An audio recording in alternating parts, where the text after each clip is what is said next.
We're live. Welcome, everybody. This is the final lecture in our inaugural Rhododendron Week at the National Botanic Gardens in Kilmacurragh. And who better to finish off the week for us than Seamus O'Brien, our head gardener down in Kilmacurragh, and very well known, obviously, among lots of these fans who have signed in this evening to hear him speak. Seamus is very well known right across the world, really, as a very, very distinguished plant stam and plant collector. He's the Irish branch chair of the Royal Horticultural Society Rhododendron, Camellia Magnolia Group. And he, as we know, has been head gardener for quite a number of years in Kilmacurragh. Is it 15 years now, maybe, Seamus, 16? 15 years next month, Felicity. 15, and I've worked with Seamus for a long, long time, both in Glasnevin and in Kilmacurragh, and it's always a pleasure to work with him.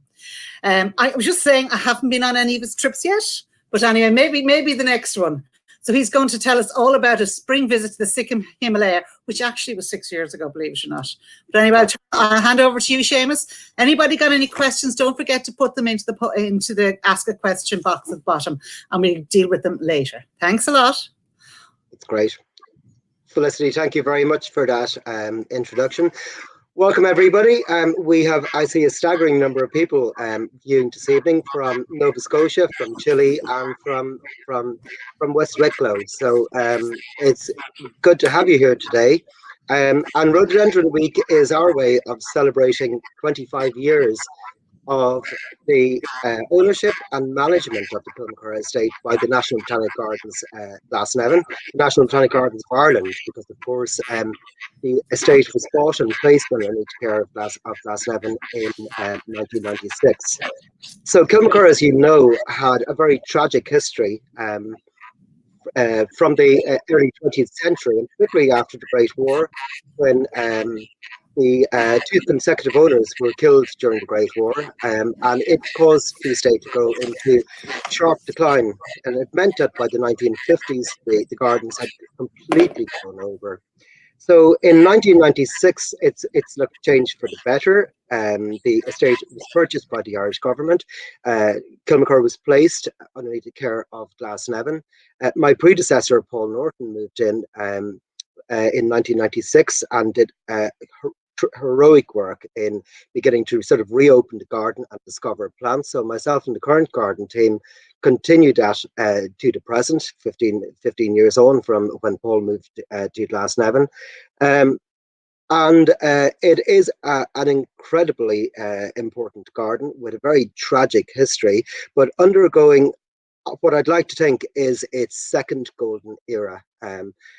Now that it is under state care and underneath the direction of Glasnevin. As Robin Lane Fox wrote a couple of years ago in the Financial Times, that the best place to hunt the plant hunters is in the long grass at Kilmacurragh. So some of the most incredibly important plant introductions from right across the world of the 19th and early 20th century grow in the long grass at Kilmacurragh.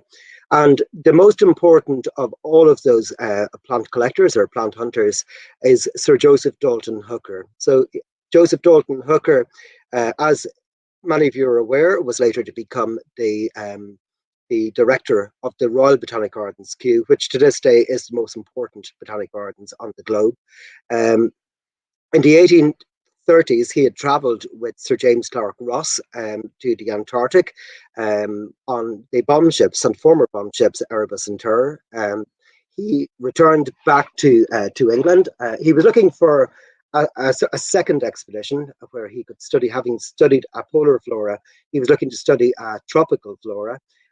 He had two choices. He could have went to the Andes, but he chose the Himalaya.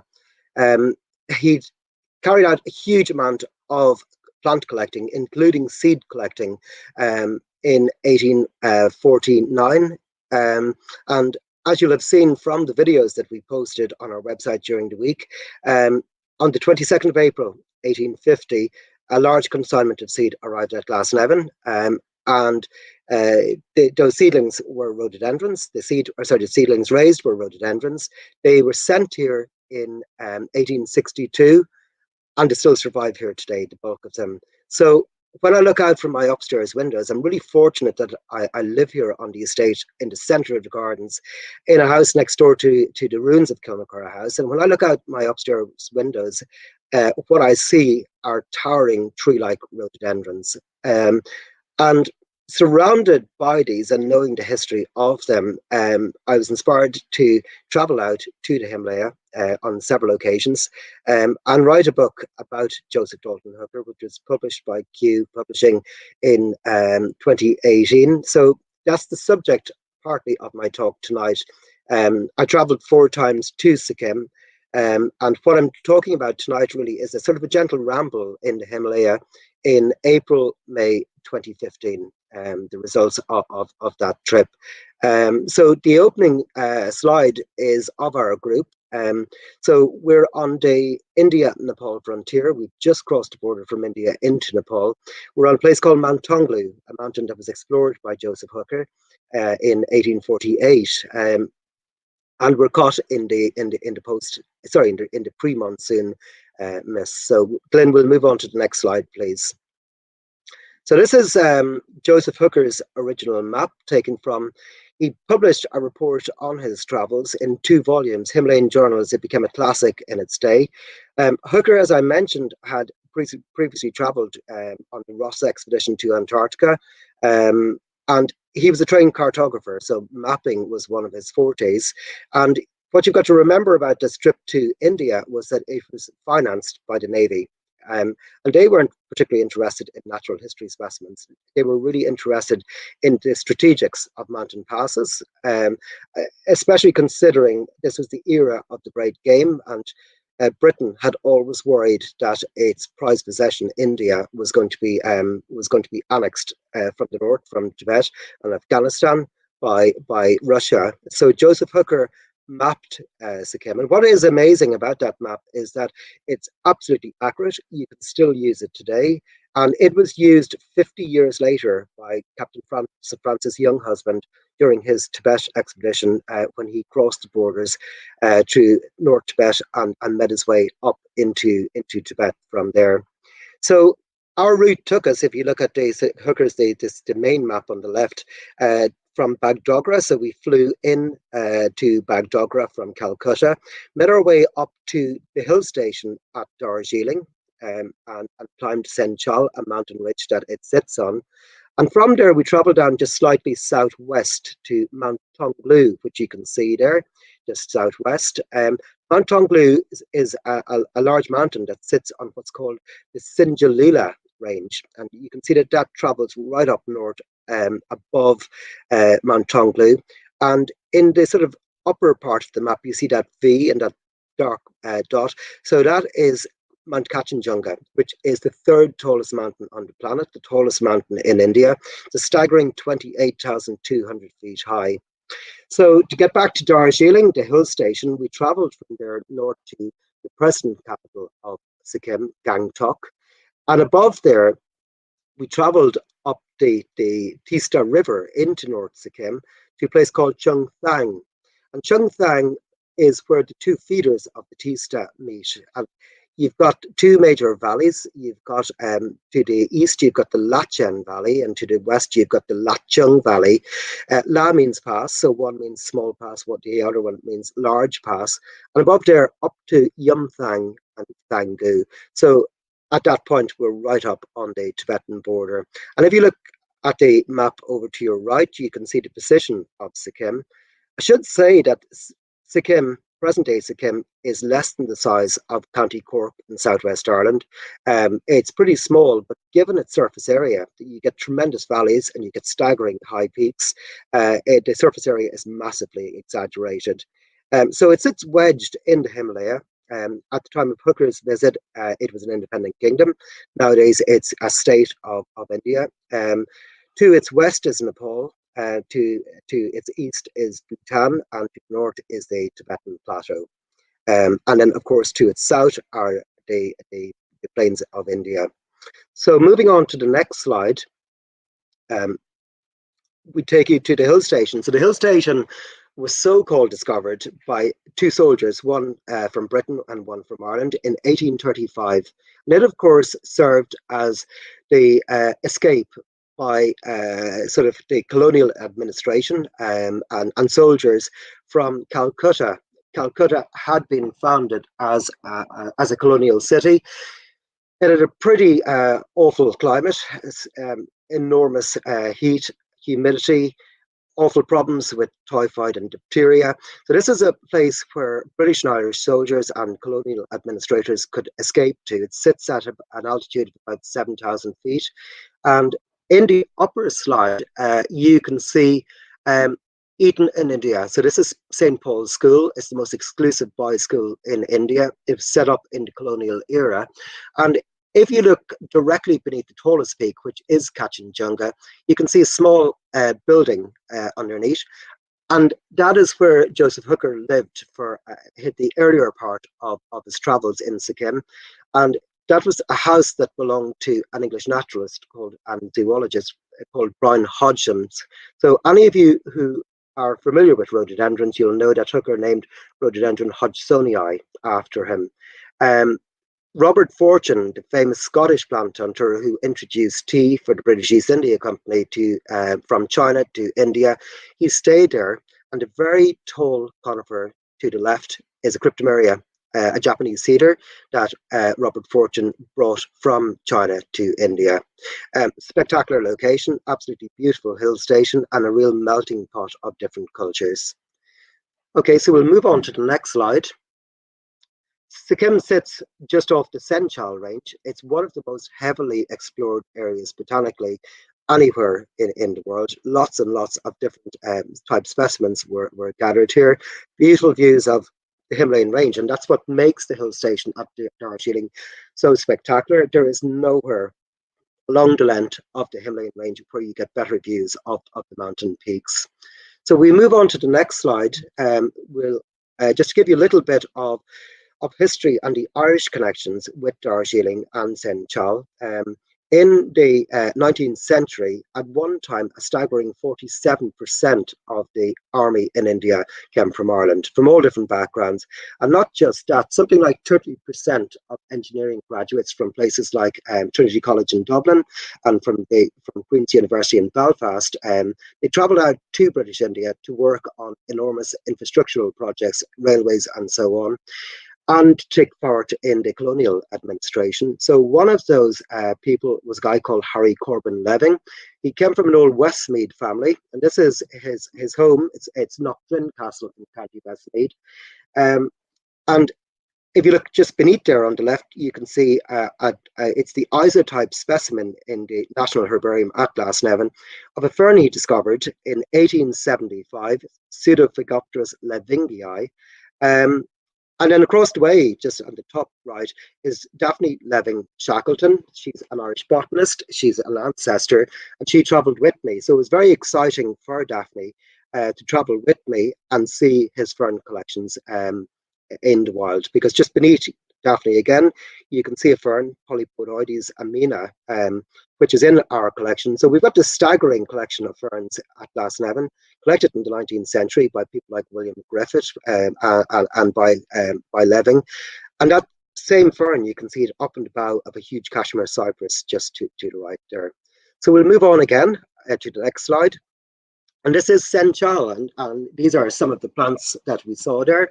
It was post-monsoon, so it's very misty at the time of our visit. Some very exciting plants growing there, including on the bottom left and right, two species of Areobotria, so Areobotria hookeriana, but even more exciting, Areobotria petiolata. So these are loquats and far better species than Areobotria japonica, I think, if they're ever introduced to British and Irish gardens, because they don't need the sort of heat that Areobotria japonica common loquat needs. So next slide, please. So I'm not going to talk about every plant on every slide, but I do want to talk about Helwingia himalaica on the right. So this is a curious plant. It's in its own family, Helwingiaceae. And by a curious sort of process of evolution, the pedicel or flower stem it's evolved that the pedicel is fused to the midrib of the leaf, and it flowers off the leaves and fruits off the leaves. So it's one of these very curious plants. Holboellia, the genus extends down into China. We grow Holboellia Himalaya, chinensis, here in gardens at Kilmacurragh. So moving on to the next slide. These are some of the other plants, and I had done a fair bit of research before all of the trips, and it was exciting to get out at the flowering stage of year, because having read Joseph Hooker's Himalayan journals, he talks about the floras that he used in Himalayan journals, and he talks about seeing some of the Cobra lilies, Arisaema, and the flora that he used was a flora that had just been published by Nathaniel Wallach on the flora of Nepal. And it was amazing to revisit there 160 years later and see the very same plants that Hooker had seen there himself. So we'll move on again to the next slide. So now I see a comment has just come through that the slides are not progressing. So I'm hoping that's not happening, that you all can see these slides. I know we did have trouble setting up with Richard last night, so just let me know if you're having problems. So we've moved at this stage from the Senchal range by Darjeeling. We've travelled across the valleys to the southwest. That's great. Okay, we can see. That's good. Thank you. And we're just about to climb Mount Tonglu. So looking at this slide, this town straddles the international border. So when you're on one side of the street, you're in Nepal. When you're on the other side of the street, you're in India. So we actually had to bring our passports with us for climbing this mountain. So moving on to the next slide then, really glad the slides are moving on here. So this is Tonglu. Take a moment to focus.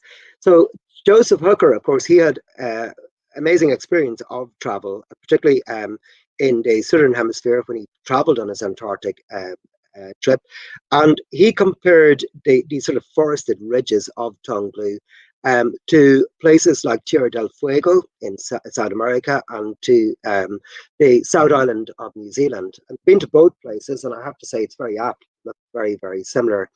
Extremely richly forested in parts even today, and just a mega flora, an incredibly rich flora, varying from the base of the mountain to subtropical, and then once you get to the top, you're into a sort of a cold temperate flora. Okay, so we'll move on again. So I just want to talk about some of the other explorers on Tonglu. So Joseph Hooker was the first person to travel there and to climb its slopes. Even in the 19th century, it was in relatively easy reach from Darjeeling. It just meant dipping down into these very deep valleys. Tonglu has really spectacular views of the hill station and Kanchenjunga. So he was followed 20 years later by Sir Henry Elwes. Now, Sir Henry Elwes came from Colesburn Estate in England. He was a big game hunter. He was an avid plantsman. He sent his collections to places like the Royal Horticultural Society's garden den in Chiswick, but he also sent to Glasnevin, to David Moore, and to his successor, his son, Sir Frederick Moore. And about a year later, the mountain was climbed by Marianne North, and she is a great hero. Came from a very wealthy background. She never married, so she was very independent in her lifetime, and she travelled the world painting these scenes and plants. And if you visit Kew, one of the sort of the highlights of that visit will be the Marianne North Gallery, where all of her paintings are on display. And of course, the mountain was botanized by Harry Corbin Leving. So that view you can see of Marianne North's. We matched it, and you can see from my upper photograph on the left, it matches it perfectly. In her biography, Memories of a Happy Life, she writes about painting out the middle ground, and that makes Kanchenjunga look as though it's almost falling in on of the scene, the dak bungalow. So what you're seeing in her painting is a dak bungalow, and it's still there, believe it or not. It's been modernized, but that bungalow is still there to this day. She slept in it when she painted there. In the absolute foreground, it may not be very clear, are blue poppies, Meconopsis willickii. The trees in the foreground are Quercus lamellosa, and then those sort of bushes that you see in the middle ground are Rhododendron grande, which we grow here, and I think which you've seen on several of our videos at this time. So we'll move on to the next slide. So Joseph Hooker, if you helped him, if you travelled with him, and if you had given him sort of any help at all during his travels, he named the most wonderful plants after you. So when he sailed out from England in November 1847, he travelled in the suite and convoy of the new Governor General of India, the Marquis of Dalhousie, and his wife Sarah, Lady Dalhousie. And when he was plant hunting around Darjeeling and on Tonglu, he came across this epiphytic rhododendron. So the image on the left is from the frontispiece of rhododendrons of the Sikkim Himalaya. On the bottom, you can see the actual type specimen, the very specimen that he collected in Sikkim. And that, of course, is in one of the old herbarium rooms at Kew, which you see on the bottom right. So he named this rhododendron dalhousiae. And if we flick on to the next slide, this is the plant in the flesh. And even those photographs don't do it justice, the blossoms, the individual blossoms are absolutely huge. They're incredibly scented. It grows to about 5-6 feet tall. And we saw it not as an epiphyte, but as an epilite. It grows on rocks also. An epilite or an epilite is a plant that grows on rocks. It was growing just off of cliffs.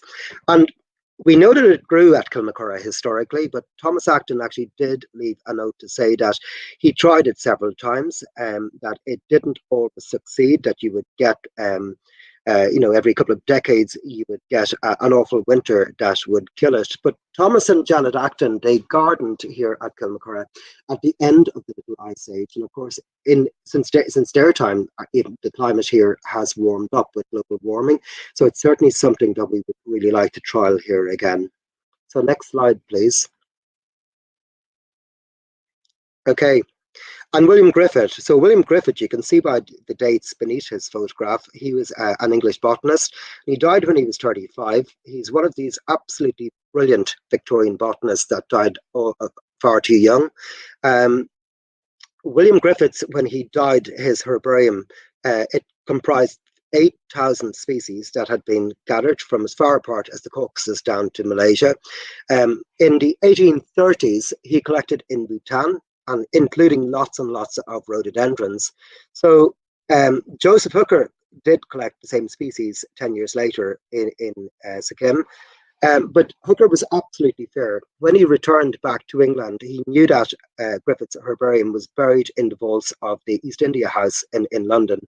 And he took them out, he brought them to Kew, and he gave full credit to William Griffith for what he had discovered. Had Hooker chosen, he could have chosen to ignore them, but he gave Griffith due recognition for that work.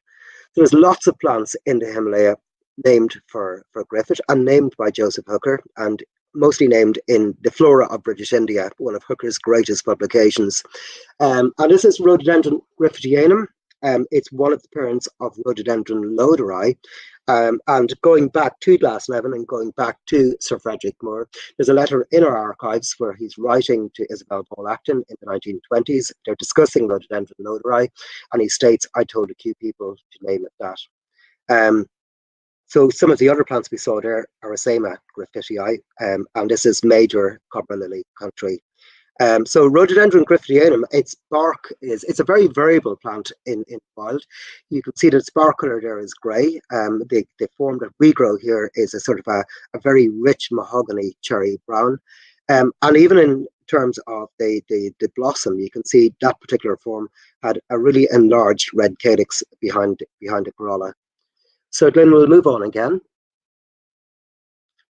So Rhododendron arboreum var cinnamomum Campbelliae group. It's a bit of a mouthful, And it's something that, if you remember Matthew's talk earlier this week, he showed a slide of this from the rhododendrons of the Sikkim Himalaya at Glasnevin, with a spray of blossom that we had both picked earlier that day.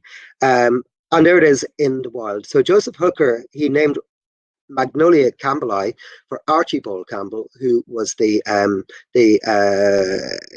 superintendent of the hill station at Darjeeling. He was a Scot. He came from the west coast of Scotland. His wife gave birth to a little girl while Hooker was out there. And she named the child Josephine after Joseph Hooker.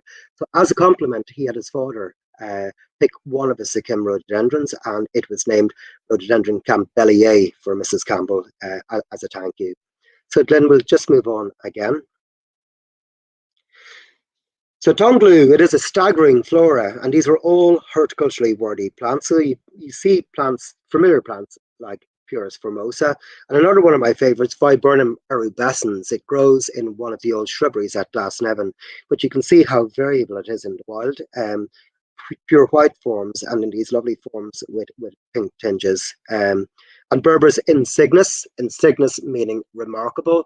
So this was one of Hooker's discoveries, and it really is a remarkable species, these huge leaves. And I've seen that in several places, both in Sikkim and in Arunachal Pradesh. So we'll move on again.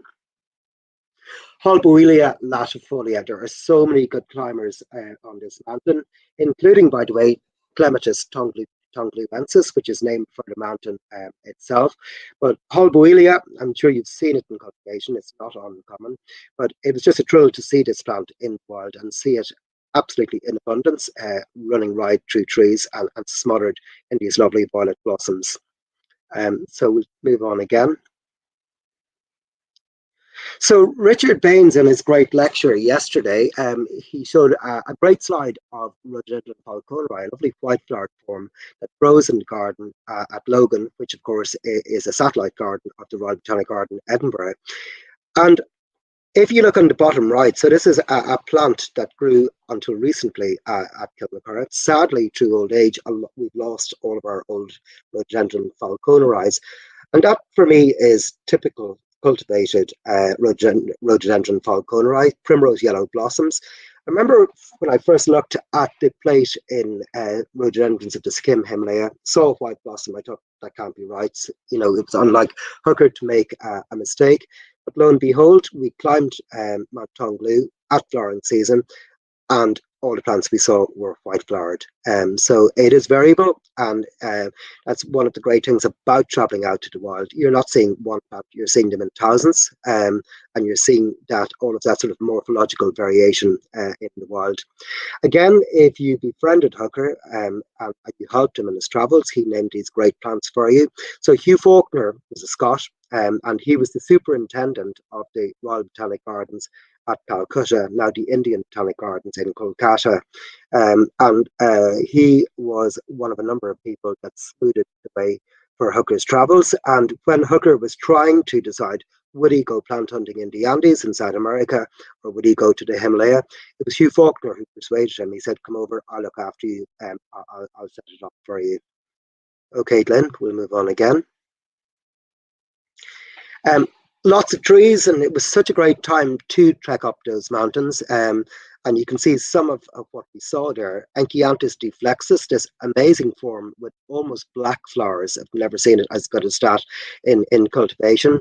Acer Campbellii, which Hooker named for Archibald Campbell. And then up on the top, Sorbus hedlundii. I was really pleased to see this tree coming into leaf. Fantastic coming into leaf, these beautiful new growths. Sorbus hedlundii is a Kilmacurragh plant. The very first place that it grew in cultivation outside the Himalayan range was here in gardens at Kilmacurragh. Seeds had been raised from Thomas Thomson's consignment of seeds that arrived into Glasnevin in the 1850s. And for a long time, about 70 years, the only representation of it in cultivation was a single tree here in gardens at Kilmacurragh. It forms staggeringly large trees, enormous trees in places like Mount Manebhanjan in central Sikkim, but fantastic to see it beginning to unfold its foliage early in the spring. Acer Sikkimense, so lots of plants named after Sikkim. And it is staggering that in an area with a political border smaller than County Cork, that it has this enormous flora. I mean, if you look at Orchidaceae alone, there's over 800 species of orchids native to Sikkim. So we'll move on again. Okay, this reminds me slightly of when the mist system comes on in the Great Palm House at Glasnevin, and you just get the silhouette of palms. So this is what it's like in the pre-monsoon. And the Indian monsoon, of course, plays an enormous role in the evolution of the Indian flora, and of course the uplift of the Himalayan range. And it's this sort of absolute 100% humidity that has allowed on one side of Tonglu, one flank of the mountain, the build up of cloud flora. And if you look into those trees, you can see all sorts of sort of epiphytes, these sort of big bulges on the trunks of the trees itself. So there are dozens and dozens and dozens of plants up in those trees. So you've got vaccinium species, you've got rhododendrons, agapetes, orchids, and dozens and dozens and dozens of species of orchids, ferns, mosses, algae. It's an extremely rich flora. So it's great when you get a storm and it takes a tree down, because it allows you to see this hidden aerial garden that's above you. So we'll move on again. So these are some of the plants we saw. We weren't there just to see rhododendrons. Orchids are, I have to say, I've got a sort of a wide range of interest in plants, everything from annuals to trees, shrubs, subtropical plants to hardy plants. Collagenae nitida is one of the orchids that was in bloom absolutely everywhere. And for Daphne Leving Shackleton, really exciting for her to see this lovely little filmy fern. So this is Hymenophyllum levingii. We do have Hymenophyllum species here in Ireland. It's tiny, and you can see from the type specimen in Paris, it is absolutely tiny as well. And for Daphne, who was retracing the route of her forebear, who climbed this mountain in 1888, it was really exciting for her to see the plants and places that he had done. One of her other ancestors was based in the south of India and played a major role in the development of that region in the 1880s also. Okay, we'll move on again. One of the other plants that we saw near the base of Tonglu was Begonia Cathcartii. So John Ferguson Cathcart was a retired Bengal judge. He loved India so much that he didn't want to go back home to England, so he stayed living in retirement in Darjeeling. And when he was based there, he trained Indian artists in the European technique of botanical illustration. And when he was returning home to Europe with all of his goods and all of his possessions and these about 1,000, almost 1,000 folio drawings of plants, he died very suddenly in Switzerland. So his family gifted all of these paintings to Kew. Hooker had them reworked by Kew's botanical artist Walter Hood Fitch, and this is the result. So this is the frontispiece of illustrations of Himalayan plants. It's probably the most lavish Florilegia ever published on the Himalayan flora. And what is amazing, I think, is that when you look at that frontispiece, most of those plants, when it was first published in 1855, hadn't reached cultivation. So Magnolia Campbellii in the bottom centre, it still had yet to flower. First place it blossomed, by the way, was in County Cork, just outside of Cork City. Some of the other plants you can see on that frontispiece are blue poppies. You can see Rhododendron barbatum, Rhododendron arboreum. You can see agapetes. You can see Pleione praecox, all sorts of wonderful plants. And of course, the palm running up the right is Wallachia, one of the rattan palms named for Nathaniel Wallach. So great to see Begonia Cathcartii. That particular work, by the way, it sells for staggering sums when it does become available. It's for sale in the Netherlands at the moment for €25,000, so far beyond my reach, I'm afraid. Okay, we'll move on again. So we've returned from Tonglu. So again, just remember, I'm taking you on a sort of our route through Sikkim in 2015. And we're back at Darjeeling. So, and you can see the tea plantations. So sadly, actually, Robert Fortune just about the time that Hooker visited, just before, in fact, he brought tea from India, and that meant the mass felling of forests. And Hooker tells the tale of when he stood in his time in 1848-49 at a hill station looking out over the mountains, and he said that all of the mountains approaching Kachinjunga in March were painted pink with blossoms of Magnolia Campbelli. So when we trekked Tonglu, we saw entire forests, but you've got to travel a long way to see forests of Magnolia Campbelli today.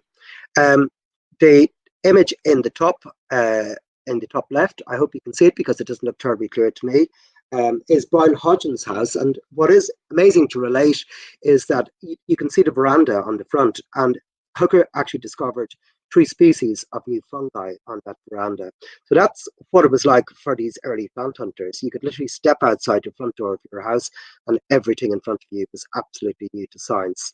So when we say he discovered, really, I should actually clarify that the Lepcha people and who are the native people of Sikkim, they of course had their own colloquial names for these plants. They knew all about them. But what the European and North American and Western plant collectors did, they brought them back and they brought them to the notice of Western science. Okay, we'll move on again. So traveling north from Darjeeling, you travel up to the tropical Teesta Valley, and it is one of the feeders of the Ganges. And the view that you're looking at are the turquoise waters of the Teesta River. It's a huge river coming down from the glaciers of Tibet, so full of turquoise glacial silt.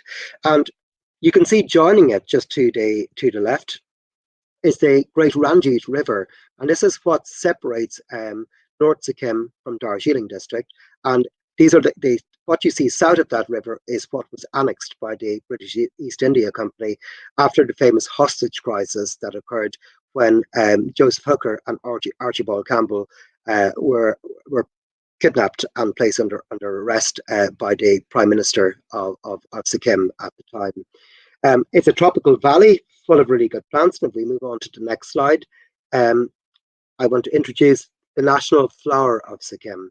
I'm going to talk tonight about, and watch this for the poll, by the way, because we do have a poll. You can see there are 2 questions coming up and a trick question beneath. So this is the national flower of Sikkim. It's Dendrobium nobile. And you can see just how steamy that valley is in the background. In the 19th century, dreadful climate, full of malaria, and a dangerous place for anybody to live and travel in. So this is Dendrobium nobile.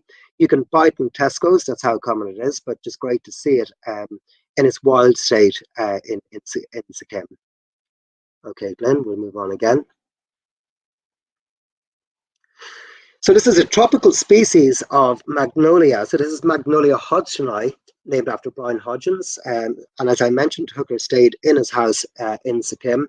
Brian Hodgins had been the ambassador, the British ambassador at the Royal Court in Kathmandu in Nepal. And when he retired, he also didn't want to go back to Britain. So he bought a house above the hill station, and of course Hooker named lots and lots of good plants for him. So this is Magnolia hodgsonii. It grows in tropical regions of northeast India. Okay, Glenn.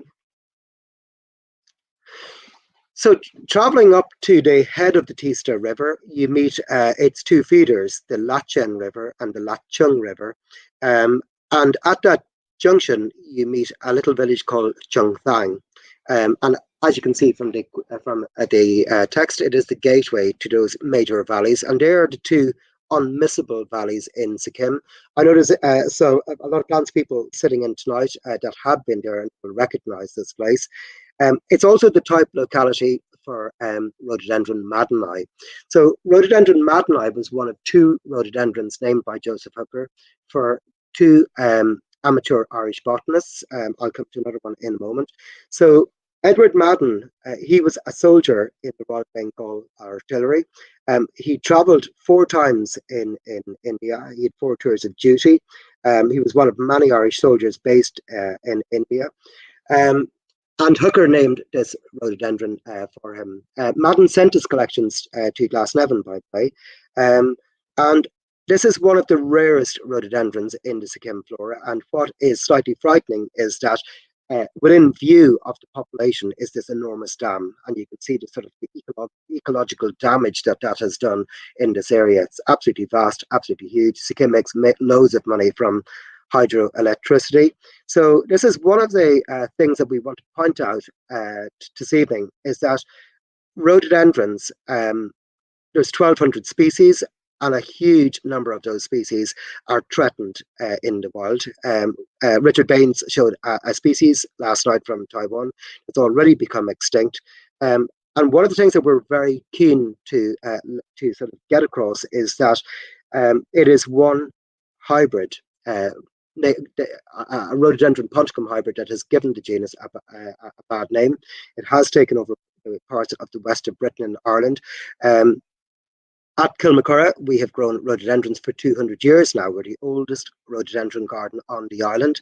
And the vast majority of those rhododendrons still with us today are perfectly well behaved. A few will throw out a couple of self-sown seedlings now and again. But Rhododendron madnai is one of these threatened species that we conserve in the gardens at Kilmacurragh. Related to it is Rhododendron lindleyi, much less common in the wild, beautifully scented, tricky plant to grow in cultivation, but if you go to Mount Stewart in County Down, they're grown to perfection.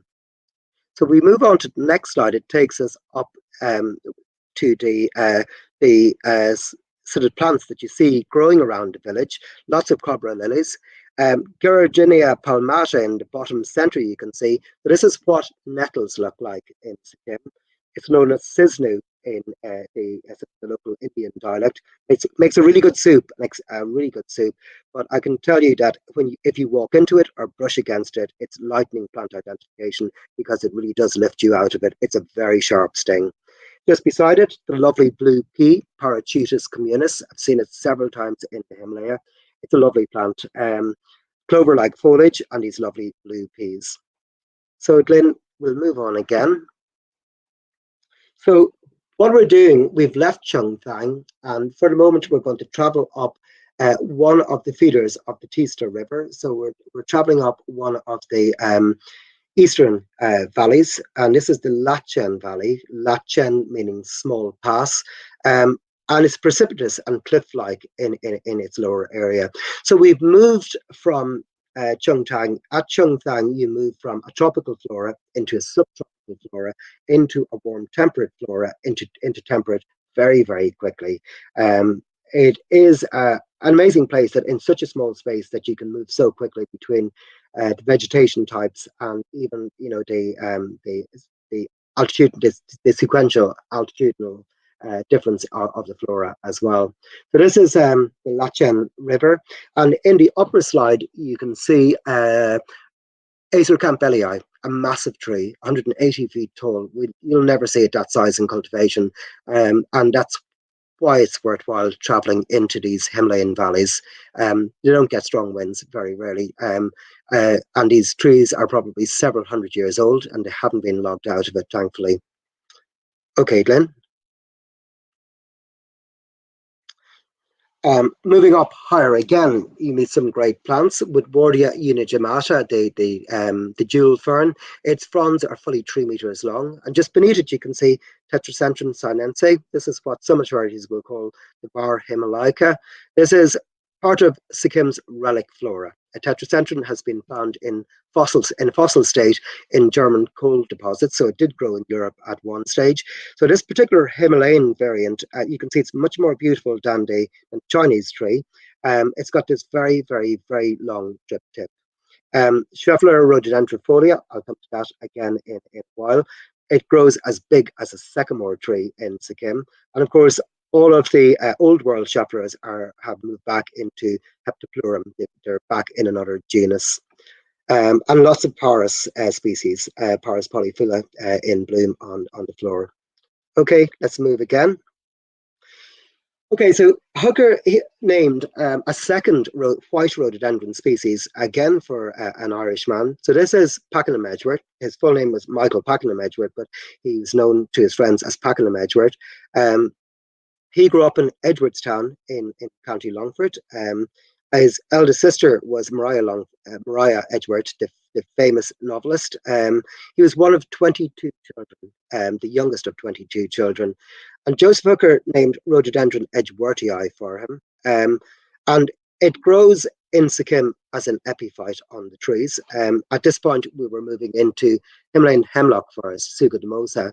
They were close to 180 feet tall. And when you looked up into the trees, all you could see were hundreds and thousands of plants of Rhododendron Edgeworthii in bloom. If you look in the bottom right side, you can see a flash of white, and it's growing there epiphytically on Schefflera rhododendrofolia. Center bottom is the house that he lived in as a boy growing up in County Longford. Okay, so we'll move on again. So as you get higher up the valley, the flora changes. That's Daphne Leving Shackleton with Allantodia gigantea. So that's a pretty common fern in this part of India. Absolutely revels in the monsoon. You know, it probably wouldn't be as lush as that with us in Europe. It would miss out on all of that sort of precipitation. Sikkim is one of the wettest places in the Himalaya. We were lucky that we got very good conditions when we were there. We also saw Rhododendron triflorum. So this is one of Hooker's rhododendrons that was raised at Glasnevin in the spring of 1850 from his collections and made its way down here in 1862 from Joseph Hooker's collections. And lovely also to see Salix daltoniana, because of course he was Joseph Dalton Hooker. So these are sort of caterpillar-like catkins coming off the tree in early spring. So it's a rare treat to see that. You know, it's not something that's widely spread in the Himalaya, and we were very lucky to see it. Okay, so we'll move on to the next slide. Griffith's birth word. So poor William Griffith died, of course, by the age of 35, but he's immortalized in so many plants. He may have had a very short life, but everywhere you travel in this part of the world, you'll find plants named after William Griffith.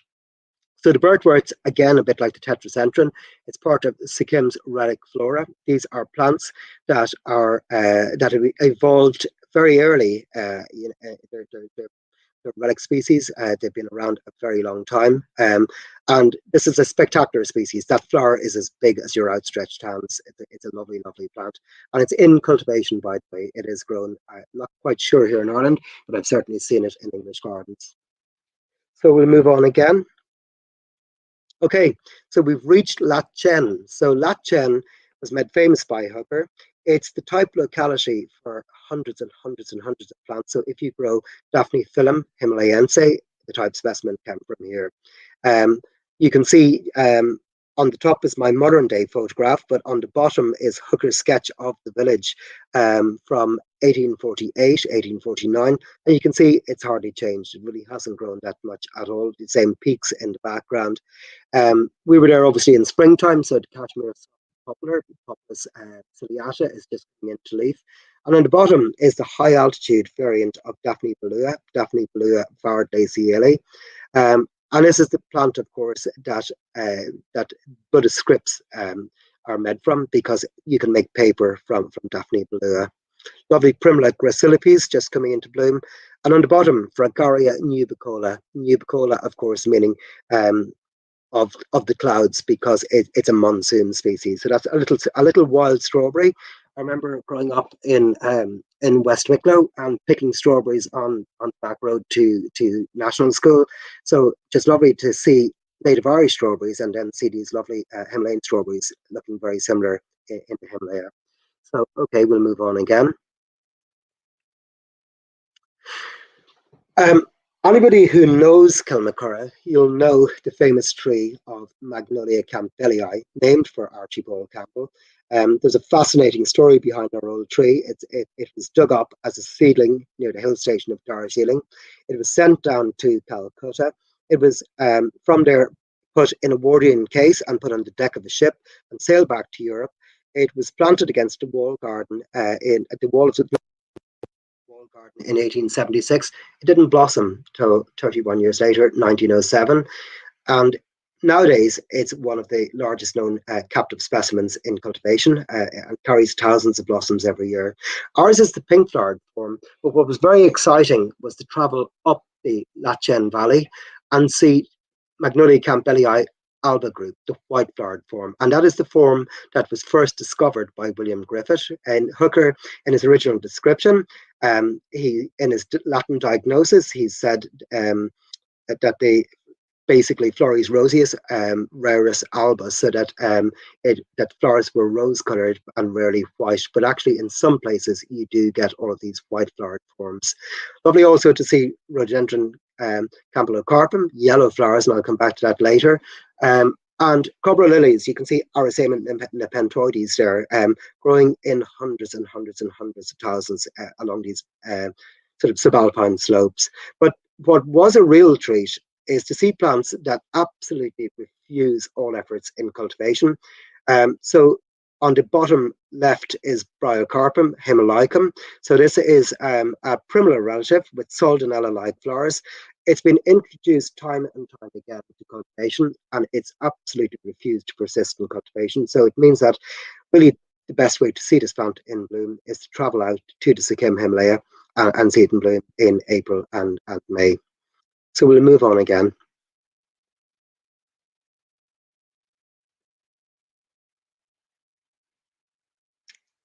Great, thank you, Glenn. Rhododendron. So we've moved into mega rhododendron country, and as we heard from Matthew in his talk earlier this week, Joseph Hooker doubled the number of species in cultivation after his travels in Sikkim. At the time, the largest collection of rhododendrons in Europe grew in the garden of Florence Nightingale in Hampshire, and Hooker doubled that number. So you can see in the centre, Rhododendron cinebrinum, one of the most poisonous species of rhododendrons. It contains huge amounts of a chemical called andromedotoxin, which, if it's eaten by goats, they will foam from the teeth and they're dead within minutes. Even the smoke from burning branches is poisonous. And I'm sure you've all heard of mad honey from the Himalaya. That if these produce honey from that's based on the nectar of this plant, and if you eat it, actually, you can become very, very ill. You can become delirious, or if you have enough of it, it will actually kill you. So, and of course, Rhododendron arboreum, Varsimonium, beautiful different colour forms. This lovely red flowered form that's quite common in these valleys. On the top left is dalhousiae longissima. This is a species of lichen that once grew in Europe, but during the industrial era, our atmosphere was so polluted that it's killed. It's no longer part of the lichen flora of Europe. Okay, Glenn. And Rhododendron campanulatum, so pleased to be able to show this species tonight because it's one of the parents of Rhododendron Thomas Acton, and he crossed it with Rhododendron, or David Moore crossed it with Rhododendron arboreum, subspecies Cinnamonium, to create Thomas Acton. So you can see how variable it is from the top right slide. It ranges from these lovely violet colours in whites into these lavender blues. Lovely plant, little bit like Rhododendron willickii, but just turn the leaf and you'll see this very dense brown ingument on the other side of the leaf. And you can see it here growing on banks of the Lachen River in Sikkim. Okay, so we'll move on again. Okay, so we're reaching high altitude at this point. And we're moving up towards the Tibetan border. Relative humidity is dropping rapidly as we make our way up there. So we're beginning to meet with some of the alpine species. So again, actually, we've spoken through the week about the conservation of rhododendron species, and a lot of these species are threatened. The frightening thing is that with global warming, is that glaciers are and some of the largest glaciers in the eastern Himalaya are in Sikkim. I've trekked up to some of these at Gochila on the eastern flank of Kanchenjunga.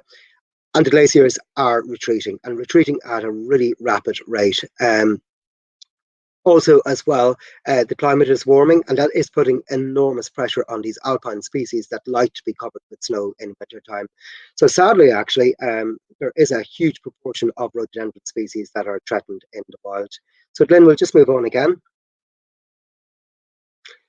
So in the top left, this is what's known as Hooker's Rock. And you can see in the inset, that's Hooker's sketch.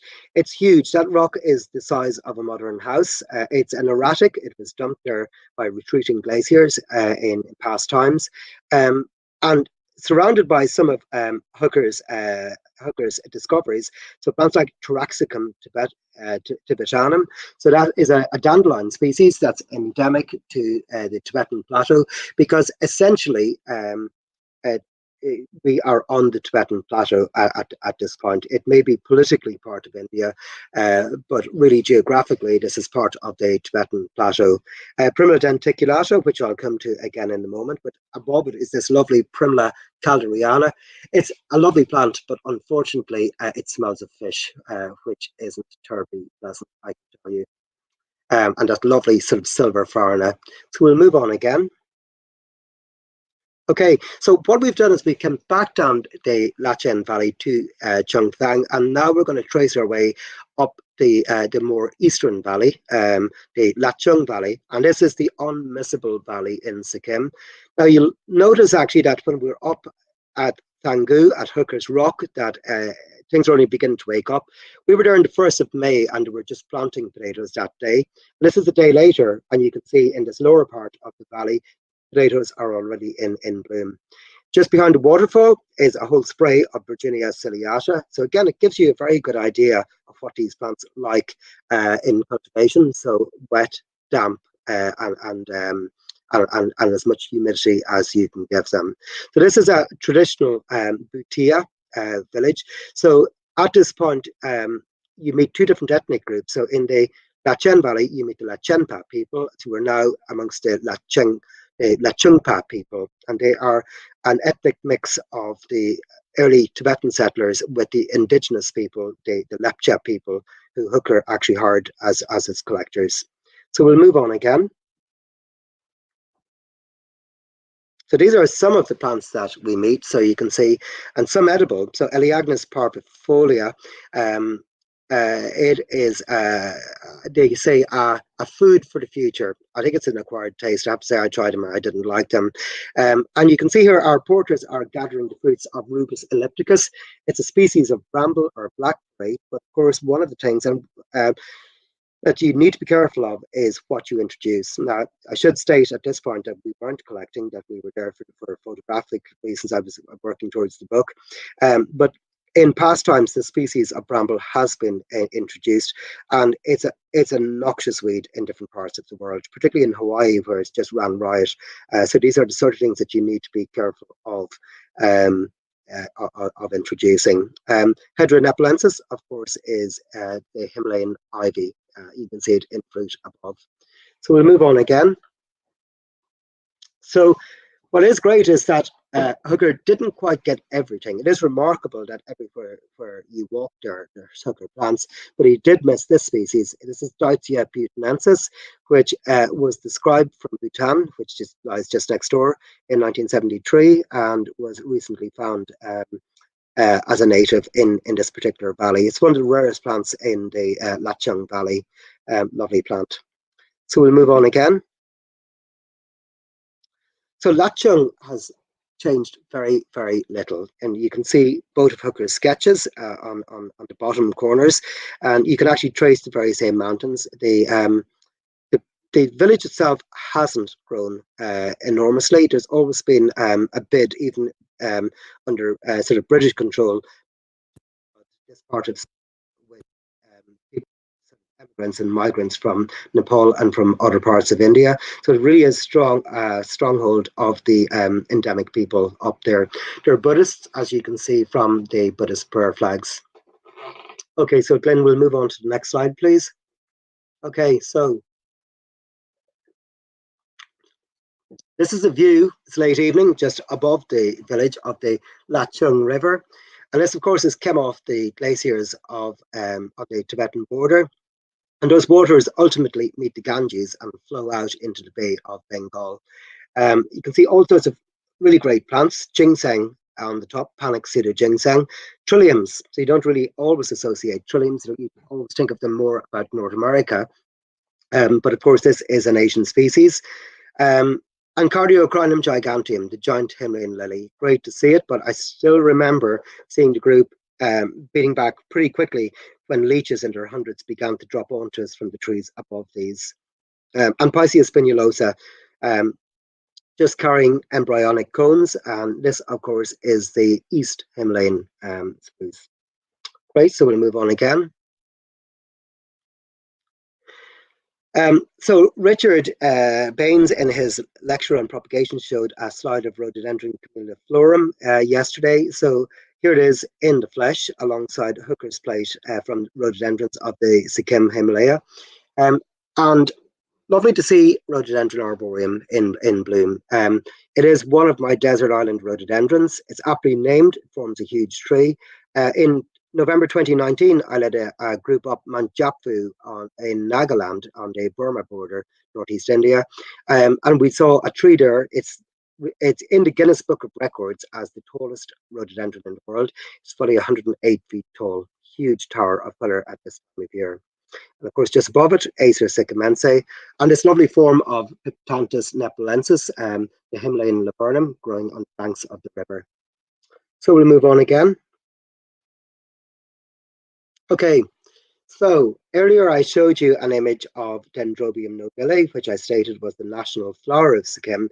So this is the national tree of Sikkim. It's Rhododendron niveum, niveum meaning snow-like. So when it pushes out its new growths, it's absolutely beautiful. It's covered in this sort of absolutely snow-like ingementum.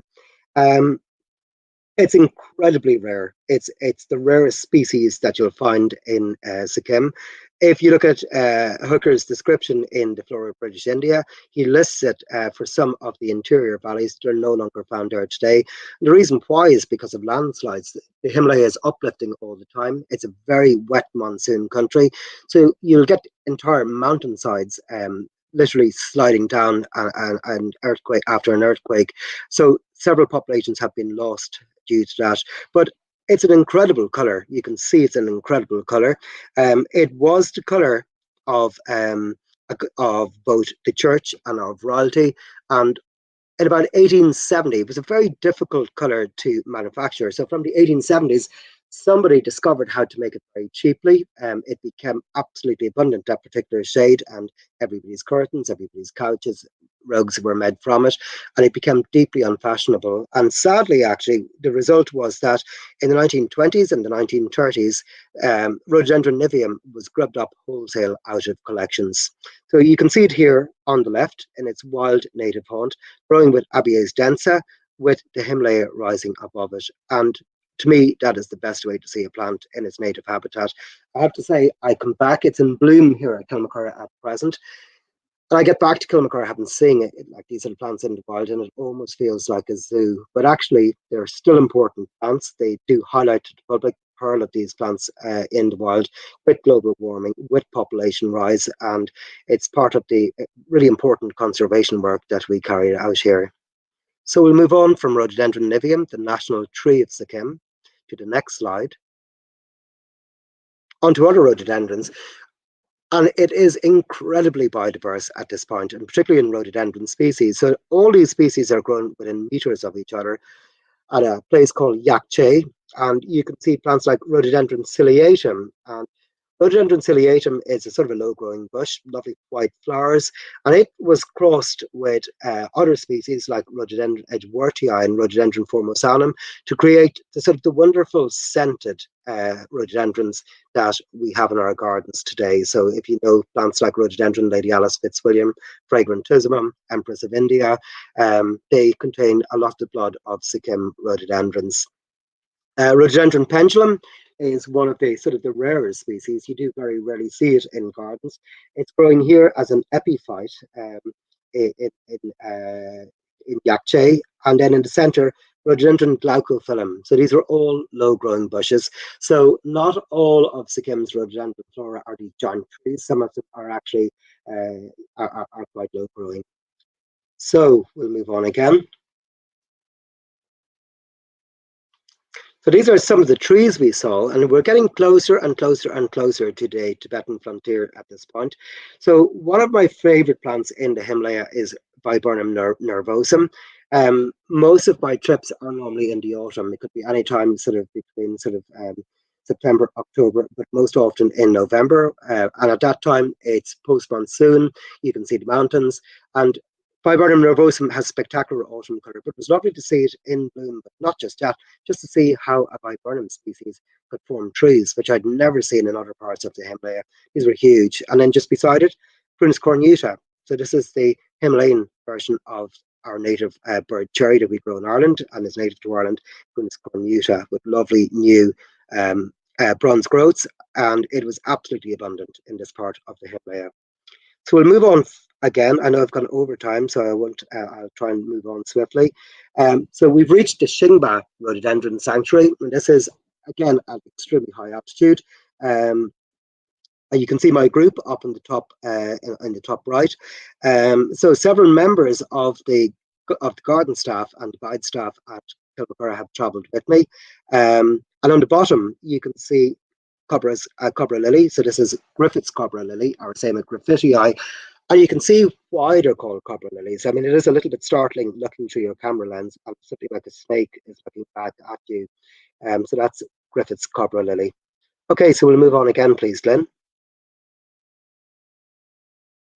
On to what has to be one of the premier Sikkim species. So this is Rhododendron thompsoni. So you can see Thomas Thompson in the top centre.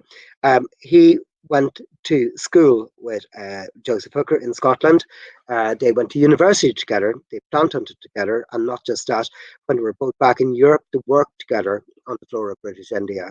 So he was a surgeon in the East India Company, and Hooker liked him so much that he named one of the best species of rhododendrons from the Himalaya after him. So it was a great time to be alive and to be plant hunting and to sort of know Joseph Hooker and have plants named after him. And again, actually seeing these plants in the wild, it gives you a good indication of what they like, because look very closely at those slides. You can see that it's not growing underneath trees, it's out in the open. So instantly, you know, don't plant it in the shelter of woodland, get it out into the open. If you look back in the background of the bottom left slide, you can see it's a scree behind there. So it's growing on gravel. So it needs absolutely sharp drainage. The fastest way to kill Rhododendron thompsoni is to put it into heavy clay. It needs an open site, it needs shelter, but it needs very sharp drainage. Beautiful plant, red flowers. All the best clones have red calyces. So it's in bloom with us at the moment, and we're really lucky that we do actually have a lovely clone with red calyces behind the corolla. And it's been used time and time again in hybridization, and it was one of the species that was seized upon by the early hybridizers in Britain and Ireland and North America. So we'll move on again. So Sir Henry Elwes introduced a lot of Joseph Hooker's discoveries in the 1870s, and one of those was Arisema utile. You can see featured in Botanic from his collections. We brought tubers back to England, and named utile or useful because the hill folk, it's a very poor hill folk. Food would run out, famine became a problem, and they learned how to dig these up and ferment the tubers and how to eat them. And really it was just a start they were getting there. It was a terrible diet because if you didn't ferment them enough, your hair fell out, your skin turned green, and they must have been pretty hungry to eat this plant. I have to say, much more spectacular as an ornamental plant than as an edible, useful plant. Utile is probably not the best specific epithet.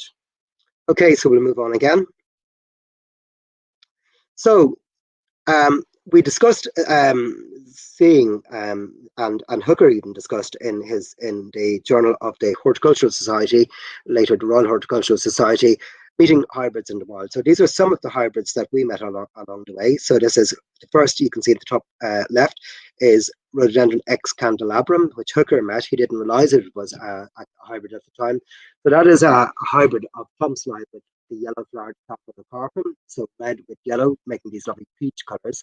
And the bottom is Rhododendron X sikkimense, so that's a natural hybrid between Rhododendron barbatum and Rhododendron arboreum.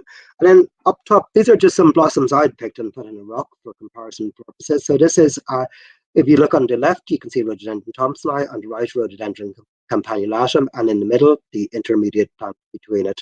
So there was some confusion when Hooker's rhododendrons were introduced. And many years later, at Cartley in Cornwall, Lord Robert Conway spotted one of Hooker's seedlings, named it after the owner of the garden, Sir Charles Lemon, and it's a natural hybrid between campanulatum and arboreum. So we'll move on again.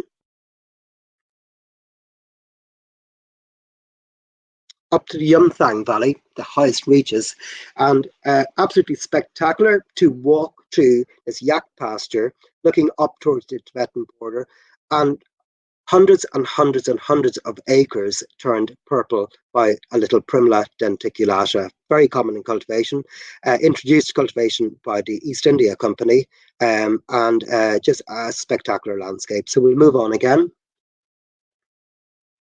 into the woodlands. So Rhododendron hodgsonii, of course, is a woodland plant, and you can see it here, named for Brian Hodgins, whose house you saw earlier. Lovely plant, we grow it here, again, likes good drainage, and we'll move on again.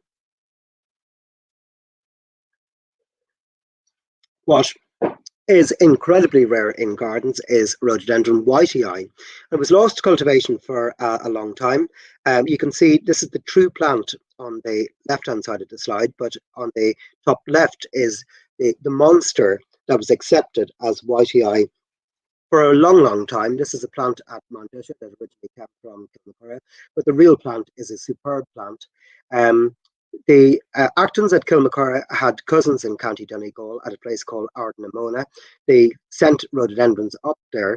In 1953, when Queen Elizabeth was crowned, part of her coronation bouquet came from a mix of British and Irish gardens, and Rhododendron whitei, the original Kilmacurragh plant growing at Ardnamona, was used as part of that coronation bouquet. So we do have links to 1953. So when we were trekking through this piece of woodland, I was trekking with Salish Pradhan and one of his people, Tupton Sering, our Tibetan guide, and we went there to see a very rare hybrid, Rhododendron X decipiens, which is a Rhododendron falconeri hybrid. And we move on to the next slide, please. We went in, and Rhododendron decipiens is a Rhododendron hodgsonii falconeri hybrid, but what puzzled me was that there was no sign of falconeri. We were at a far too high an altitude for it to exist. So the penny dropped. We were looking at a new undescribed natural hybrid. And to cut a long story short, I named it for Tupton, who you can see in the center slide. Tupton escaped Tibet during the Cultural Revolution. He and his family travelled with their yaks down into Sikkim. They settled in Sikkim. Tupton himself was later adopted by Tenzing Norgay, and he's an incredible man, self-taught botanist, devout Buddhist, and so I named the rhododendron for him. It needed to be segregated from the true decipiens. So it's an extremely rare plant in the Sikkim flora, and it's one of these natural hybrids that needed a distinctive name. So we'll move on again. And these are the sort of landslides that have destroyed entire populations of Rhododendron niveum.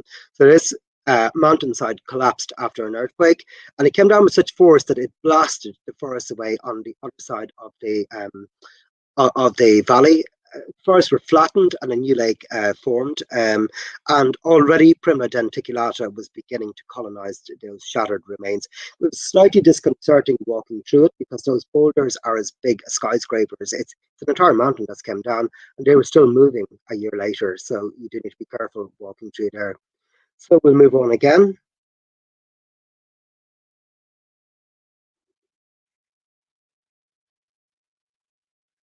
Great. So we've moved back down out of both of those valleys. We're back at Chungthang at the confluence of the Lachen and Lachung rivers, and this is looking at subtropical plants. And what Hooker found amazing was that you can see bananas there growing on the banks of the Teesta River, but actually the glaciers, the biggest glaciers in the eastern Himalaya, lie just a couple of miles upstream.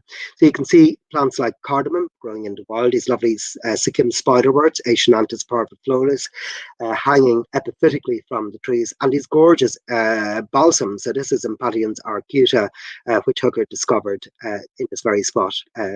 Mangan is landslide country, and because of landslides the road was blocked and we got time to botanize in this area as a result. So we'll move on again. I realize I'm well over time, so I'm going to move fast to the last of the slides. Gangtok, we stopped to visit Dave Pradhan. So this is Keshav Pradhan with his wife Shanti and his son Sailesh. And Sailesh is a great friend. I actually had a video call with him today. He's sitting in Gangtok, me sitting in my living room here in Kilmacurragh. So Keshav Pradhan is the most famous plantsman in India. He was awarded the Veitch Memorial Medal by the Royal Horticultural Society in 2011. He was a royal protege. The King of Sikkim picked out the brightest students from Sikkim.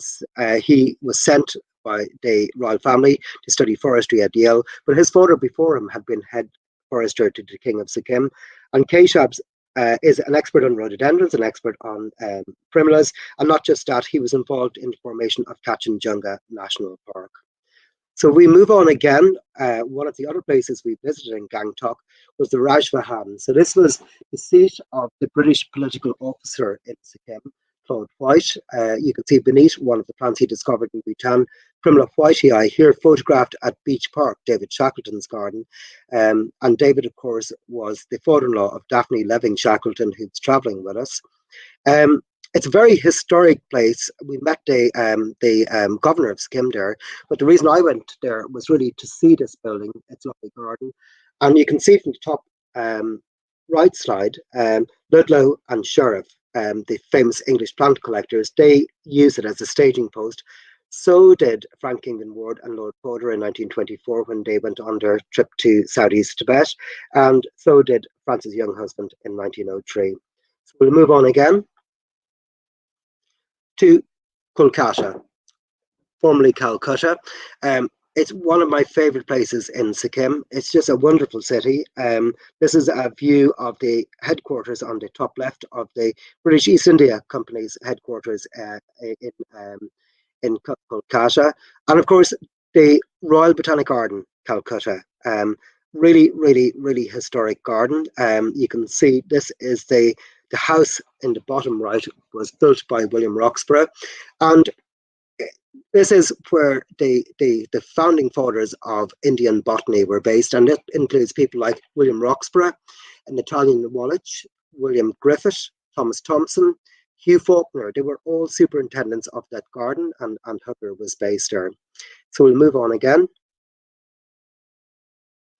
So I'm coming to the very end, finally, and I just want to show you of the 4 expeditions I led to this part of the Himalaya, the highlights. So this is 2012, and I know many of my colleagues that travelled with me are watching in tonight, so welcome everybody. I hope this brings back really warm memories for you all. In the top left is the very first view I had of the Kanchenjunga Massif. So this is looking out from my hotel window at 5:30 in the morning in November 2012. And my line of view is at an altitude of 7,000 feet. But just to let you know that in a valley just beneath that ridge in the foreground, that valley drops fully 5,000 feet down to an altitude of 2,000 feet. So the altitudinal difference between the bottom of that valley and the top of that mountain is fully 22,000 feet. And what fascinated Hooker was that you had every single vegetation type within view of that. So a tropical flora, an absolutely tropical flora at the bottom of the valley, moving into a subtropical flora, into a warm temperate flora, into a temperate flora, into a coniferous zone, into alpines, into rock, scree and ice. So that's the Kanchenjunga Massif. And in the bottom left, that's myself and Kristen Jameson and Rob Wilson Wright, 2 really good Irish plants people. And what is incredible is that it's 160 years later, and we're using a facsimile of the rhododendrons of the Sikkim Himalaya to identify rhododendron species. So moving on to the next slide, we're going to look at the highlights of 2013. And on the bottom right is Campbell's cottage. So that is the house that Archibald Campbell of Magnolia Campbelliae fame, that's his house. That's the house that he lived in. So it's such a historic place. In the center, you can see two enormous cashmere cypresses. They're the very trees that Joseph Hooker sketched and published in Himalayan journals. And then really wonderful to see it at the top right is the Taj Mahal at Agra. Really is the most beautiful building in the world. So we'll move on again to 2014. 2014 was the most difficult of all the expeditions I led. It was a mountaineering trip, so we trekked right up onto the Gotila. We reached 16,500 feet. So that's 5 kilometers higher than where I'm sitting here in Ireland. Air, it was absolutely thin. You know, you're breathing in half the oxygen that you're used to.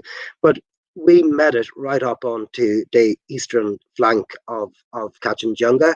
And just a stunning view of the third greatest mountain on the planet. So you can see our campsite with Manebhanjan in the background. So we'll move on again to the final and ultimate trip. I really wanted to see plants in bloom, and this was just a lovely trip. And you've got the gist of it, of course, this evening. And we decided to treat ourselves. So on the bottom right is the most lovely hotel, gorgeous hotel. It's the Oberoi Grand Hotel in the center of Calcutta. That was our accommodation, and it was a great place to stay. So I'm going to finish the lecture with the next slide. And this is a view of the Chungthang Valley, and this is the Himalaya is about. So I realize I've gone over time, but ladies and gentlemen, I hope this gives you a flavour of the Sikkim Himalaya, what plants are about. And I just want to say it was gardens here that inspired me to travel out there, and Joseph Hooker's travel. So it is amazing that a Victorian botanist who's dead over 10 years still inspires today. So, ladies and gentlemen, thank you very much for your attention. I'll have to do the round of applause, Séamus, for everybody. Thank you very much. That was absolutely fantastic. And I can see from the comments, people really, really enjoyed it, Séamus. Great. I just wondered, my God, how accessible are those valleys? I mean, was the public transport? Did you do a lot of walking or hiking? On that particular trip, actually relatively accessible. Particularly, that's the great thing about North Sikkim is that it's got a very good road network, and all those road networks were put in by Claude White. But the 2014 trip, the mountaineering trip, we left everything behind us. Once you get above Chungthang, you're on mule tracks, and that's why we'd bring on that particular trip. We brought about 30 porters and pack animals with us to bring everything we needed up the mountain. So when you trek towards Kanchenjunga, you're in a national park. There's no roads, and it's very sustainable. You know, you're not bringing in vehicles. We brought in, our own gas cylinders, so we weren't putting down trees like bonfires. We didn't build bonfires. But one of the other pearls, of course, of travel in the Himalaya is that it's ecotourism has done huge damage because you're cutting down trees to build bonfires at night time. So we had the principle that we were not going to build bonfires, and we brought all of the the gas cylinders that we needed for cooking, for heating, and so on at night time. But certainly that trip that you've just seen is very accessible.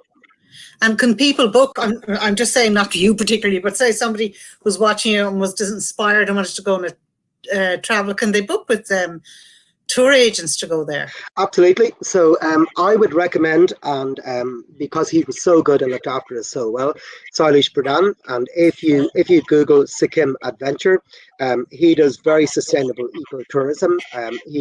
He's a plantsman. He knows all of these plants. He's got very good staff as well. You know, he's got 2 exceptionally good Tupton, who you've seen, who I named the rhododendron for, and another guy called Neelam. It's not difficult. It is a little bit expensive, but it's worth every penny.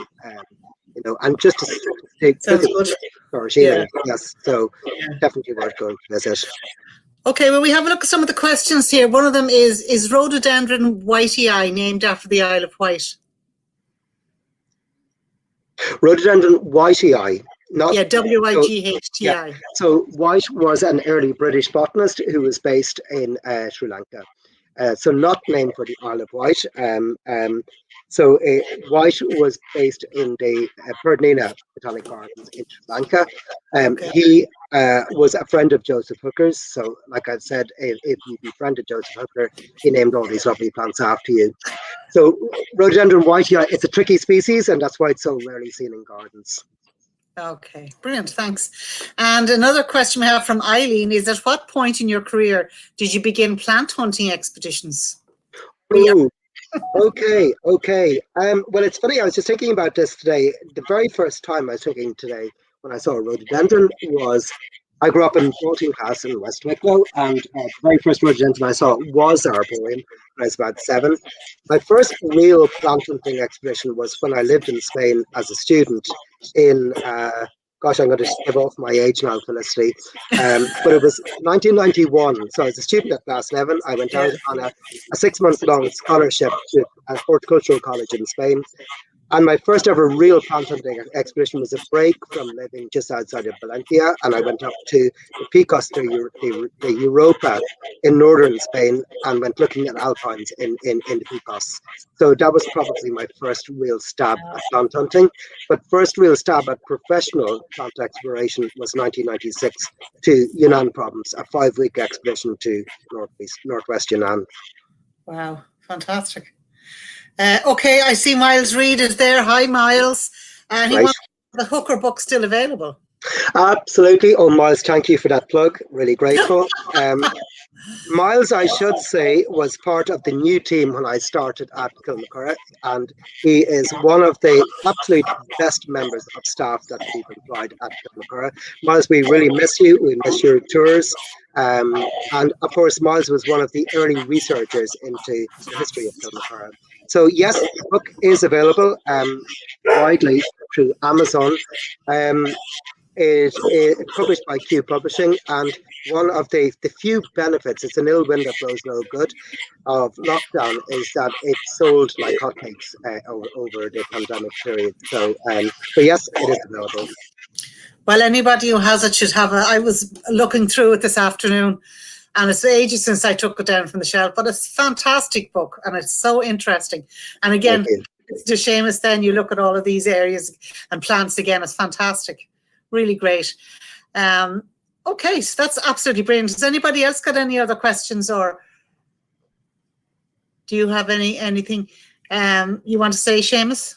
I do actually, Felicity. So we're celebrating rhododendrons, and it's Rhododendron Week, and it's a great way to celebrate 25 years of ownership of the gardens and management of the gardens by the National Botanic Gardens of Ireland. Kilmacurragh is really lucky to be under the brow of Glasnevin.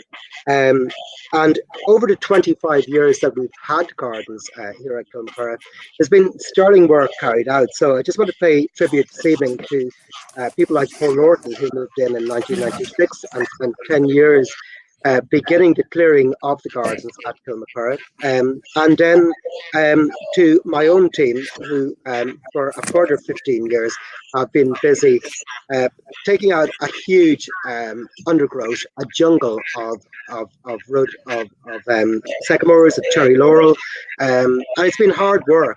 Really has been hard work. So I want to pay tribute to the garden team at Kilmacurragh for doing all of that work. But as has been said, this is a new annual event at Kilmacurragh. And one of the things that we really like to do is to sort of let people know and educate people better about rhododendrons, and particularly in Britain and Ireland, where we have a major problem on our hands with parts of the western seaboards and places like Wales, Scotland, England, and the west of Ireland being taken over by an alien invasive, which is called Rhododendron ponticum, but in fact is a hybrid. So Rhododendron ponticum is native to Turkey and surrounding areas.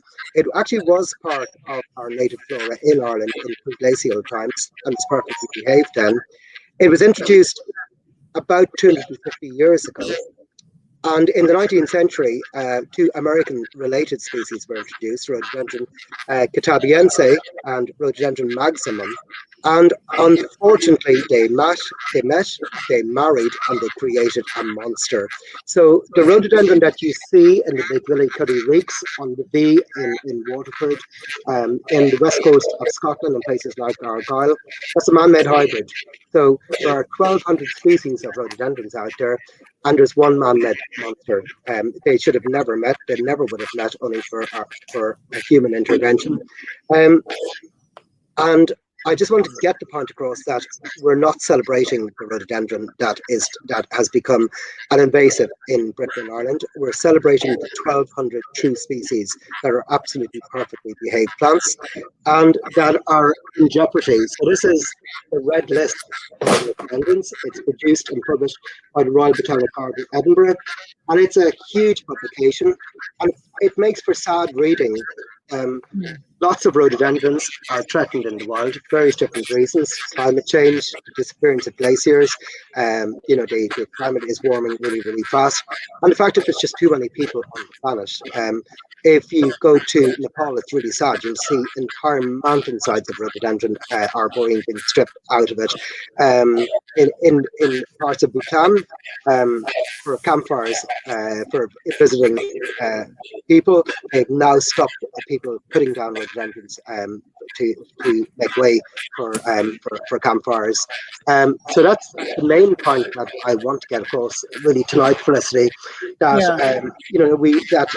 That rhododendron that has become a pest is a man-made hybrid. If I can as well, actually, I just want to say a word of thanks, because it's wonderful that we can, in pandemic times, that we can show you rhododendrons, because of course here in Ireland we're restricted county-wise. And I know that it was heartbreaking for people not to be able to get to Kilmacurragh last year. We were closed, but throughout this week, now that we're back open at a county level, people are coming up to us and saying, thank you so much for reopening. And they're just thrilled to be back in the garden, and it looks wonderful. So I do want to say thanks tonight to the Royal Horticultural Society's Rhododendron Camellia Magnolia Group. It's been a pleasure collaborating with the group. There's two people in particular that I really would like to say thank you to. And yes, I do realise there's an echo coming through. I do apologise for that, and I don't think there's much I can do about that. I'd like to say thank you to Wendelin Morrison and to Mark Bobbin. So Mark is the communications officer with the group, and Wendelin is the events coordinator, and they produced a wonderful video. Right, echo's gone. So Wendelin and Mark produced a wonderful video that we put on our YouTube channel this week. So the Rhododendron Camellia Magnolia Group is an international group belonging to the Royal Horticultural Society. I'm the Irish branch chair. So take a look at our website. It is worth, if you're passionate about those three genera, it is worth looking at. And it's repeating history, because its earliest foundations was the Rhododendron Society, 25 original members, and one of those founding members was Sir Frederick Moore, who advised here in the gardens and was a director, keeper, curator at Glasnevin. I'd also like to say very quickly an enormous thank you to all of our OPW colleagues right across the organisation, also within our own department, the National Historic Properties, which looks after the portfolio of important state-owned properties in Ireland, Glasnevin and Kilmacurragh included. They gave us enormous help in putting this together. I want to say a huge thank you to the speakers who came on at very short notice. Matthew Jebb, our director. Matthew, I know that you put a lot of work into getting that talk together very, very quickly. I'm really grateful to you for that. It was a great lead-in to my talk. You covered the history, I covered the modern day sort of travel in Hooker's footsteps. So Matthew, thank you for that. Richard Baines, Richard's a really good friend. He is almost like my parallel in Scotland. He manages a satellite belonging to a national botanic gardens, in his case the Royal Botanic Garden Edinburgh. Great talk last night, and I really did like the practical side of it, and not just that Richard covered conservation aspects of rhododendrons. Yeah, and if I just go back to Matthew as well, I just want to say thank you for launching the first annual Rhododendron Week for us as well, and coming down and helping in organising the videos. I want to say again a huge thank you to my own garden staff, to the garden team here at Kilmacurragh. The gardens have never looked better, absolutely beautiful at the moment. Kilmacurragh had a really sad history in the 20th century, and what is wonderful is that it's coming back. It was the best private collection on this island up to the Great War. 14 grew over in the 20th century, but I'm pretty confident in saying that Kilmacurragh is entering its second golden era. You'll see very exciting changes over the next 2 years in terms of expansion and preservation of a very historic structure. And I'd also, Felicity, like to say to you and your staff a huge thank you, because all of you have worked really, really well. Charlotte, Lynn, Kira, am I missing anybody? But I know that there were lots of you involved, and to Mary O'Neill Maloney and her guide team here at Kilmacurragh for their work, and actually to you guys who are looking in. We have a global audience tonight, so I can see there's people from Canada, from Chile, from Germany, from Finland, the USA, the UK, and West Wicklow this evening as well. So I'm going to finish on that this evening. I hope you've enjoyed the talk. We're not finished with Rhododendron Week just yet. We are uploading videos again tomorrow. So on behalf of myself and my colleagues at the National Botanic Gardens of Ireland, to all of you watching across the world, thank you very much for your attention.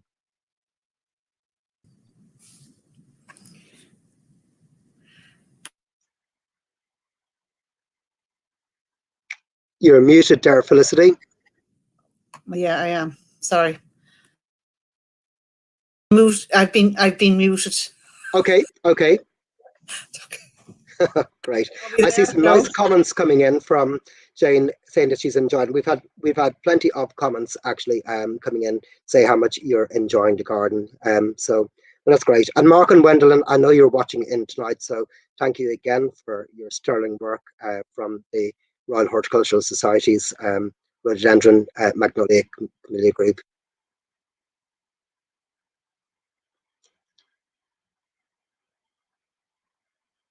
Good night. Okay.